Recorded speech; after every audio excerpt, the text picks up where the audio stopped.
So how did you, I guess, did you go to uni? I'm trying to think, how did you kind of get through to start into finance?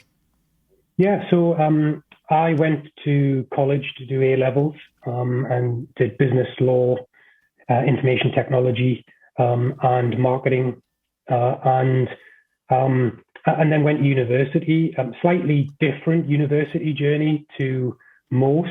Not in that I stayed local in terms of at Newcastle Business School, but more that I actually worked full time through my entire university degree, and around lectures and around seminars, because I was lucky enough to walk into a job at 16 at HMRC, or Wow. Inland Revenue, it was known at the time. And I got into quite a good role, which was quite well paid. So I stuck at it and did university around that. And that's been a big kind of formation point for my career in terms of everything I picked up there. Oh, cool. See, I didn't know that. And it's this kind of things that when you get the chance to kind of talk to someone and have a bit more time on, you obviously would take, say, half an hour over it, you can learn stuff that you just didn't know.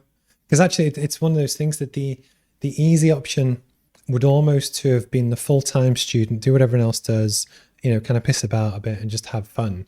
So actually, it takes real discipline and kind of, to work your way through, especially whilst studying.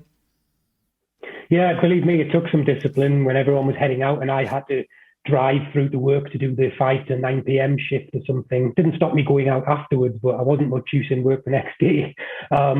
It took some discipline, but it was worth it for the no student debt that I managed to get out of university with, and I could buy myself nice things while I was in university. So it was very fruitful, but more so where it really came into its own is because I was working with more senior people from quite a young age, and line managing staff from quite a young age. It stood me apart when I then went on to do graduate recruitment roles, and applying for graduate schemes or in later stages of life, because I'd already had experience of how to conduct myself in the workplace and how to work Yeah. with people. And I do think that's really crucial. It's some kind of quite basic skills, but if you can get them in early, it stands you in good stead for the future, learning how to work as part of a team, the dealing with people, etc. Yeah, that's awesome. So obviously we'll move through to the point where kind of where you are now. But can you give a quick summary on your career history? How did you get started? What was the first job, and almost the journey through to where you are now? Yeah, so my first job was picked up walking down Northumberland Street in Newcastle shopping. Not long after I'd turned 16, and a lady approached me and said, "Would you like a job?" And naturally, I said, "Well, maybe. What is it?" It's a bit odd to be approached on the street. And at the time, Inland Revenue were hiring a load of people in Newcastle to support the launch of child tax credits, working tax credits, when that first happened. So in the clothes I was wearing, I walked in with no CV, no records of achievement or anything into this hotel, and interviewed. And they actually offered me the kind of better of the two jobs that they were recruiting for that day, Wow. initially to start working weekends. And it was processing claims for this particular benefit stream. And you were But 16. yeah, it was literally as soon as I was legal to work. I have That's not, touch wood, bonkers. worked. I've been in a job basically since the legal age to work the entire time, and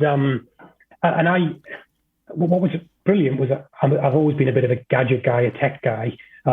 We started doing the job, and I looked at the job and thought, what am I sitting typing letters for? And I built a little computer program to do the letters for me. So I walked into the office and I set that away, and I would do 200 letters in the day, and everyone else was doing 20 or 30. And at first, I think someone thought I was doing some kind of fraud. But then they soon realized, oh, we're onto something here. We don't need as many people if we can do some of this. And I quickly got promoted in Inland Revenue, which is why I stuck at it while I went through college and university, because I quickly got into a role which was a kind of performance management statistics role, where I was looking at the work that teams did nationally on this particular activity and trying to optimize, create efficiencies in the processes, either with technology or with the way that we allocated the work and the way we did things. And that meant I was working with people who were managing 200, 300 staff. I had a small team of my own. At 18, I was line managing 30, 50-year-olds. It was scary stuff at the time because I hadn't experienced a lot of life myself, but it helped getting me on the journey in terms of work. But things what I love about that is that when we're saying about the entrepreneurial traits, there's always breadcrumbs that you see throughout someone's career where they've just figuring out how to do that. Because again, if that was a business, you would charge the people per letter you send, and you just figured out a better way to do it.